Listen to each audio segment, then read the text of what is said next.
Assalamu alaikum wa rahmatullahi ta'ala wa barakatuhu. May the blessings and peace of Allah be with you.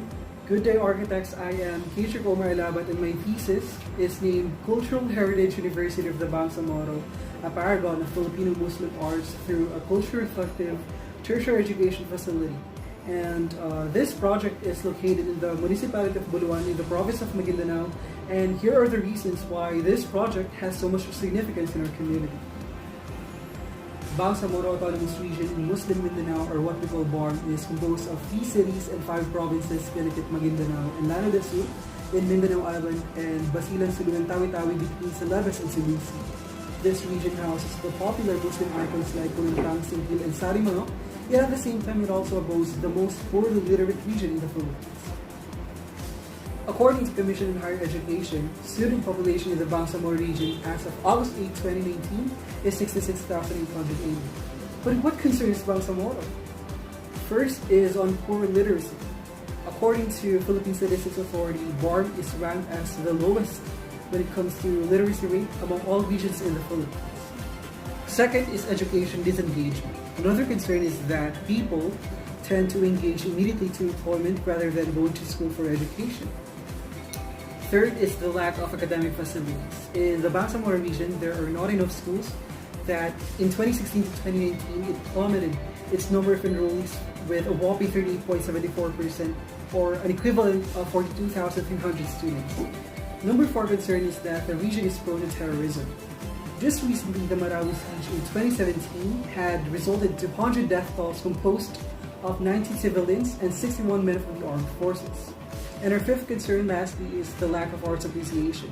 According to a survey I conducted for my previous thesis, 8 out of 10 people in the Bangsamoro region are less appreciative of arts and are not really inclined to preserving the cultural heritage of the region. Now, to sum it all up, here is a comprehensive statement of the problem. How can establishing a cultural heritage university for the Bangsamoro affect the education system, academic performance, and arts appreciation simultaneously of a watered region that is poorly literate, lacking educational facilities, and less appreciative of arts? That is through the creation of Cultural Heritage University of the Bangsamoro. But first, let me define what this project means. Cultural heritage is the manner of transferring traditional arts, including music and fine arts, tradition and culture, from one generation to another and still enriching it. And on the other hand, we have university, which is a school that offers tertiary and postgraduate education. Now, when merged, the project Cultural Heritage University of the Bangsamoro will be an academe that perfectly shows the amalgamation of traditional Filipino Muslim arts and architecture with cutting-edge building technology and modern teaching. And now, going back to the concern, how do we resolve the problem? Since half of the total population and the decreased number of students is studying Mindanao Island, the project will be catering half of the total population to. This will be a total of 20,720 students to be catered in the project, considering that other students from other BARMM islands prefer to study locally in their communities. Also, this could mean that the project will be able to offset half of the region's lacking academic facilities. Let us move ahead to the design concepts. There are 2 design concepts for this project, and first is culture-reflective design, and second is what I call Bangsamoro Art Deco. For the first design concept, which is the culture-reflective design, it aims to reinstate human appreciation of the traditional arts of the Bangsamoro region as a means of retaining identity by preserving and enriching cultural heritage. Next is the Bangsamoro Art Deco. Patterns and styles that are organic, geometric, arabesque, and native to the Bangsamoro region will be the anchors of this new architectural identity. The eclecticism of the design concepts for the project traces its roots from a principle that I have started to uphold, and it also happens that this principle is also the design philosophy of my project, and it is that spirit of the place is a soul trapped in erected buildings that are native and representative of a community's natural history, culture, arts, and heritage. Design considerations for this project are the following. First consideration, the design shall be interreligious. Given that the site is situated in a Muslim-dominated area, it is only more appropriate for us to promote diversity and inclusivity by catering to people from all walks of life, including but not limited to tribes and religions. Second consideration, the design shall be environment friendly. the design should always be sustainable and promoting green ways of operation. Third consideration, the design should be pedestrian friendly. The university has to prioritize its people and their connectivity from one building to another rather than maximizing vehicle use inside the campus. The fourth design consideration is learning outside classrooms. The project aims to create spaces outside typical classroom setting while still being conducive to learning. And learning with nature is a trend, and it is believed that it squeezes out more creative juice when we see plants. The fourth design consideration, which is learning outside classroom, can be achieved through seamlessness, and seamlessness is our fifth design consideration. The fifth consideration is seamlessness. It has to be ensured on campus layout that a smooth connection between indoor and outdoor spaces exists. The fifth consideration, seamlessness, is how I make my designs a one-of-a-kind created in the Bangsamoro region. This consideration can be done through the research focus that I have chosen, which is called indoor-outdoor connectivity.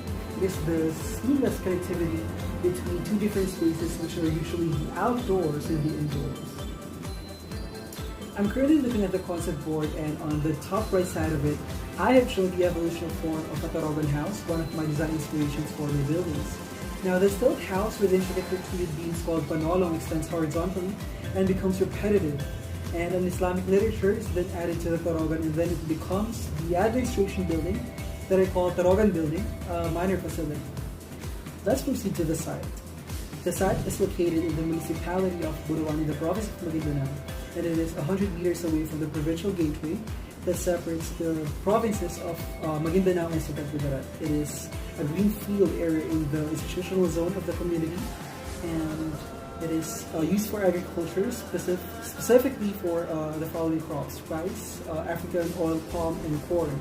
It has an annual average temperature of 33 degrees Celsius, and it is a rectangular lot with 450 by 650 dimension, and it covers a total of 292,500 square meters, which is equivalent to 29.25 hectares. Let us now go to the site development plan. The site design of this project is inspired by the symmetry of Ino details. Ino is a hand-woven fabric made by the women of Bangsamoro. However, the mosque future development breaks the symmetry, and it should. The Qibla wall of the mosque is directed towards the west, hence the orientation is strictly that way. The mosque is situated just along the Mahardika or National Highway to provide the best access to the public and to keep an optimum distance that is far from the noise that may be produced by the grandstand on the opposite side should it be active during university events. To promote a pedestrian-friendly campus, the design does not welcome vehicles inside, but to make it still convenient for users who wish to ride their own cars on their way to school, the site is surrounded by 550 parking lots or slots with gates that welcome at every building. The buildings are also arranged in a way that monsoons can hover around the place without really being totally blocked, and that every part of it can receive desirable winds. And lastly, the entire site is going to be filled with retained and relocated plants and trees that are native to our country, and we will be getting rid of any exotic plants and trees to balance the ecosystem, and it is also to support the lives of other microorganisms. We will now be going to the most common space in the university, and this is this 90 square typical floor plan that is used in all lecture classrooms. It is terraced and elevated as farther as the seats get to make sure that everyone can conveniently see the lectures on the board, and it is designed for a standard 40 student occupancy with a panoramic view at the back to give them a wonderful vista of nature on their free time. Let us now go ahead to our first building. It is Torogan building, and as the name suggests, it is derived and inspired from the traditional houses of the Maharlikas of Lanao. It is known for having a protruded beam that is called panolong and is ornamented with Okir art. Also, this Torogan building is a support facility, a minor building of the project. On the perspective is the lobby of the Torogan building, and the facade is an open area with base divided by columns that serve as stilt covering 2 stories and that bear a capital made of panolongs. The open area is surrounded by a lot of vegetation that is similar with what students can find outside the building, and this is to promote a smooth connection between the indoor and outdoor spaces, since they are sharing one visible and green commonality. And this open space also serves as a ground for social activities where students can gather around and just do the typical on-campus activities. Going up, there are more classrooms, university offices, mechanical and electrical rooms, faculty rooms, laboratories, and libraries. And on the uppermost floor, you will find the office of the university president, and that office has a great view overlooking the Central Park and the grandstand at the end. Moving forward, the exterior of the building is where more cultural activity is found. The focal point of the facade is Sari Manok, a mythical bird of the Bangsamoro region, and is partitioned by columns that are concealed with a relief translation of Maranao's pater or Maguindanao's pastel, a rice dish with flossed soy chicken wrapped in banana leaves, and both sides of the facade are also punctuated by statues of Muslim warriors from the myth Indarapatra at Sulaiman. And on the rear side are the percussions that are carved by the local artisans of Marawi. Now on the left and right sides of its elevations are reliefs of Singkil dance embed the wall. And lastly, the parapet is an enclosure of an aquarium. Next, the sections show the designation of ramp and stairs for vertical movement. Stairs are found in the middle and on both sides of the building, and the ramp is found at the left side of the building if you're facing the facade. Let us now go to our major facility. Burak building, the main building of the project, is inspired from the two significant travels of Prophet Muhammad, namely Al-Isra, the journey from Mecca to Jerusalem, and Al-Miraj, the journey from Jerusalem to the seventh level of heaven, where the Messenger of Islam had met Allah. Now, these two journeys were made possible by a winged, new-like creature named Burak. On the perspective is the lobby of Burak building, and it is an atrium with a grand staircase that serves as a communal place for building occupants. Hiking through the stairs, you will arrive at a monumental art of Burak, and classrooms can be found upward. Downstairs are cafeteria, food court, classrooms, and a laboratory. On the perspective is an interior look of the typical classroom setting in the university, and you will see that seats are elevated like an amphitheater to give students a fair sight on the notes that are written in front. For the elevations, the focal point of the building is found at the Art Deco relief of Al-Isra and Al-Miraj. Angels Gabriel and Michael welcome Prophet Muhammad as they assist the messenger towards the summit of heaven. The rest of its parts is similar with the details of the Rogan building, and that is to create uniformity in the overall design. The section is detailed to show how immense the Burak monumental art is occupying both the lobby and the atrium. Moreover, the section illustrates how ramp is operational at the rear side of the building. The narrower elevations can be found at the left and right sides of the building. One of those shows a relief of Salah, one of the five pillars of Islam that was negotiated by Prophet Muhammad with Allah during Al-Miraj. And Salah refers to the five obligatory prayers as represented by the five panels of relief on one of the sides of the building. Here is a cross-section and a rear perspective of Burak building. The peach color represents the hollow and void found beneath the grand stairs, and this space is occupied for cafeteria use. Here is an exterior perspective of Burak building, and I have provided a copy of the facade for an easier comparison and interpretation.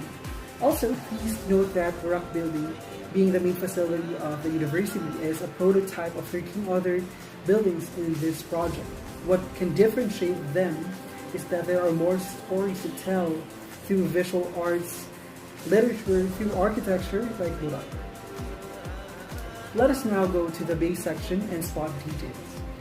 The architectural engineering is shown on this drawing, and as you see, the details of the foundation and how elevation of steps inside a typical room are illustrated with labels of preferred building materials. This is also an illustration of how indoor-outdoor connectivity is done, and it is through a smooth transition between two spaces by using the same pavement or tiles in and out of the area and by providing similar vegetation in and out of the building. Here is the last part of the presentation, the feasibility study. And although I have not declared a proponent for this thesis project, I am glad to say that a projection of a 10-year period before an absolute return of investment would be achieved past establishing a 15 billion worth of a university campus in the Bangsamoro region. An annual revenue of 1.5 billion can make the projection possible, and revenues may come from tuition and commercial spaces in the university. In conclusion, the project is recommended to be implemented and materialized in the community because of its ability to improve the lives of the Bangsamoro people. Meanwhile, the project can also improve the region economically, environmentally, and socio-culturally. Economically speaking, the project can potentially generate income for the province of Maguindanao. To the environment, it may be high time for the region to be introduced to different ways of attaining green building designs, and Cultural Heritage University of the Bangsamoro may set an example as a tangible idea of sustainable architecture, so that when conceiving designs for next buildings and infrastructures, the autonomous region may follow the same building design techniques, strategies, and technologies that are organic and less harmful to the environment. Tracing the roots of the proposal is the social-cultural impact of the project to the Bangsamoro region. That is to stimulate the sense of arts appreciation among its people and to educate them on cultural heritage preservation. It is expected that in the next 20 years, after the Cultural Heritage University of the Bangsamoro will be erected and operating, the lives in Muslim Mindanao will finally further its advancement in technology and education, while being rich and globally renowned when it comes to art and culture. It will be an explosion of Singkil, Sagayan, and Sarimanok translated into architecture. Thank you so much, and may we all be safe in these trying times.